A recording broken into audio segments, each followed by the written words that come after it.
पता है दो कानों के बीच में बेजा क्यों रहता है? क्यों? जब कान बहरी पड़ती है तब बात बेजा में घुसती है. ఆహా! Fantastic!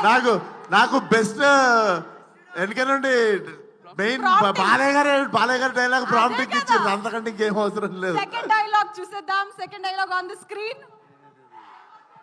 మీకు సమస్య వస్తే దండం పెడతారు, మేము ఆ సమస్యకే పిండం పెడతాం. Both are not same. అదే దీనికి చెప్పేసా అది. మీకు సమస్య వస్తే దండం పెడతారేమో, మాకు సమస్య వస్తే పిండం పెడతాం. Both are not same. Fantastic. Third dialogue please. Don't trouble the trouble. If you trouble the trouble, trouble troubles you. I'm not the trouble. I'm the truth. I'm the truth. I'm the truth.